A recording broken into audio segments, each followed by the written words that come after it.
That did go. Take one.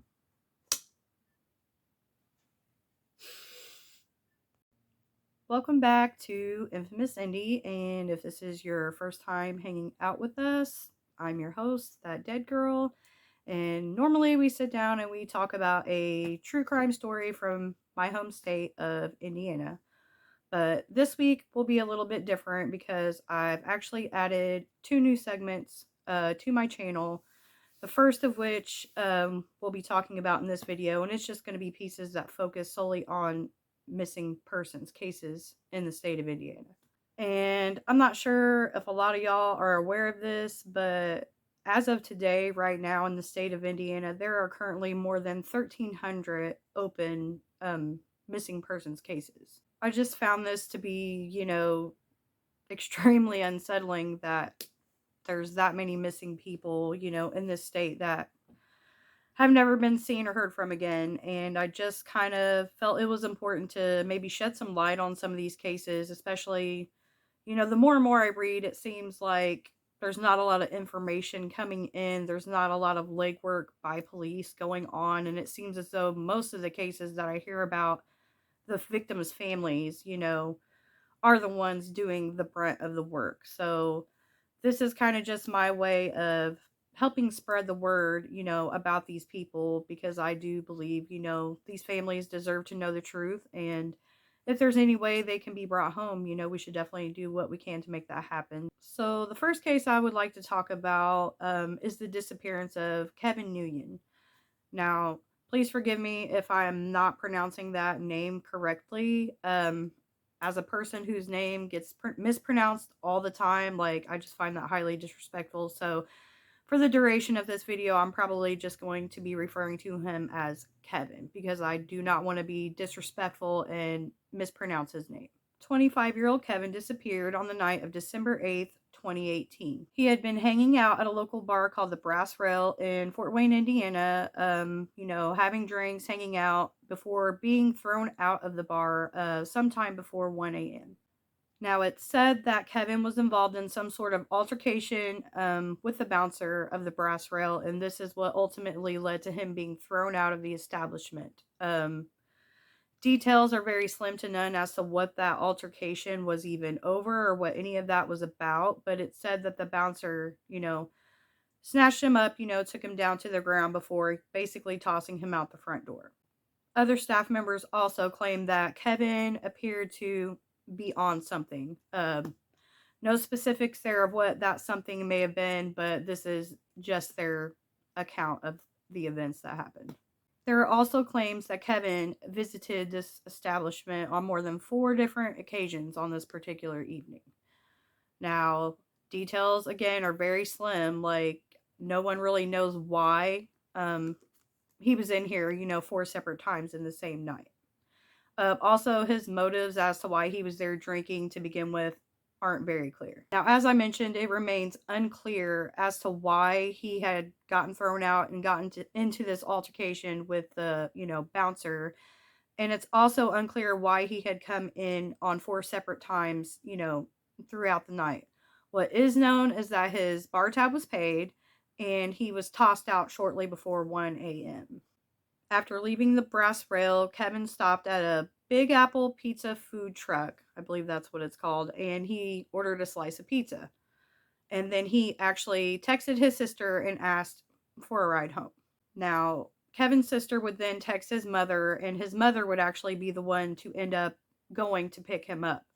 But when she arrived outside of the Brass Rail, Kevin was nowhere to be found. Surveillance footage obtained from the Arby's nearby would end up catching Kevin on camera on 2 separate occasions that night in the parking lot.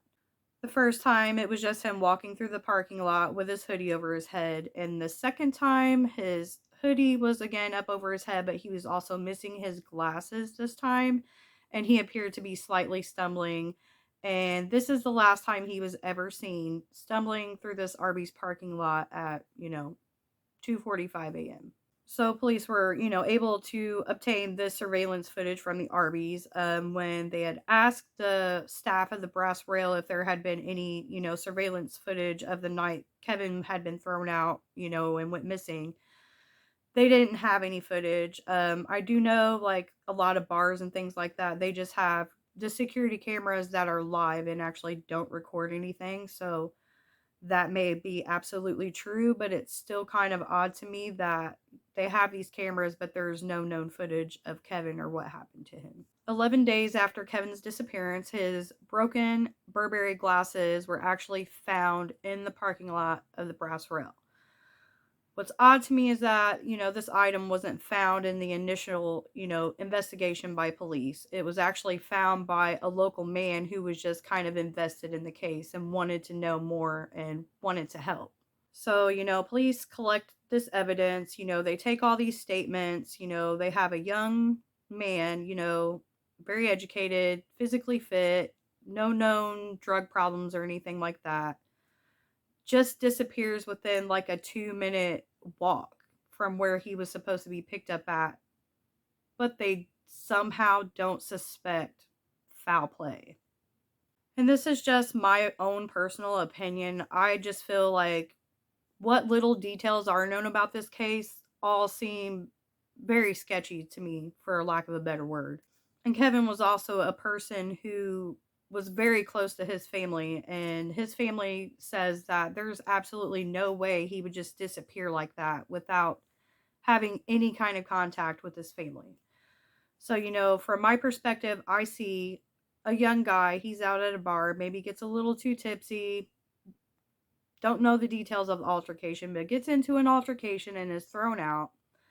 The first thing he goes to do is, get food. To me, that tells me he's trying to sober up. He also calls for a ride home, which means, he's in his right mind and he just wants to get out of there. So, my main question is, why would he, order food, call for a ride, and then just leave suddenly the location where he's being picked up at? And as he walks from the Brass Rail to the Arby's, now he's missing his glasses. His mother actually believes that in the surveillance footage, it appears that he has a black eye. Now, that could have easily been from the altercation from the bouncer, or did something more happen outside that no one saw? Kevin's family has been very outspoken in the fact that they feel not supported by Fort Wayne police and the community of Fort Wayne. Kevin's mother was actually quoted as saying, she feels like their entire family is doing all of the legwork in this case by themselves. Countless search efforts have been made by Kevin's family, but they've turned up little to nothing. And like I mentioned earlier, it seems as though Fort Wayne police aren't really doing a whole lot because they don't suspect foul play. Another thing I found very strange is that Kevin's family claims that Fort Wayne police have made absolutely no effort to track Kevin's, bank cards or credit cards, or even, ping his cell phone, when we know when he disappeared, he had, his bank card and his cell phone on his person. Now, why are they not doing what they can to find out what happened to this man or to bring him home? As I said before, I really just wanted to talk about this case because there's just a lot of odd things going on with it. And I feel it's just very strange to me that I don't want to say nothing's being done, because obviously his family is searching for him every day. But as far as the police go, it seems like they don't really care, honestly. So I definitely wanted to help spread the word. And if anybody out there knows anything, anybody sees this, if you have any information, definitely speak up and say something. Kevin was last seen on surveillance footage at an Arby's on 610 West Jefferson Boulevard in Fort Wayne, Indiana, shortly after 2:45 a.m.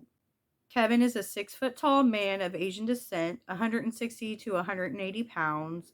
He had short black hair, and it said that his hair was always kept very short or completely shaved.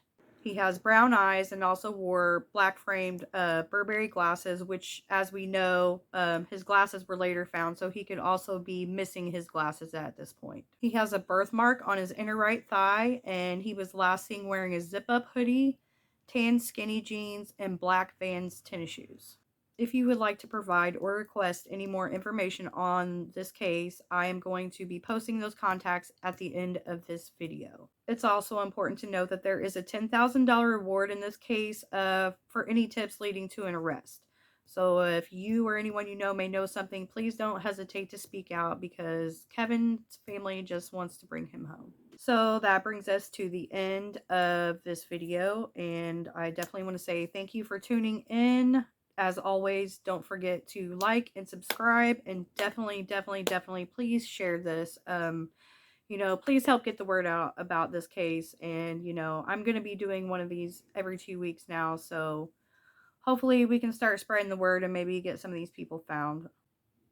And as always, stay spooky, keep it creepy, and watch your back because it's a crazy fucking world out there.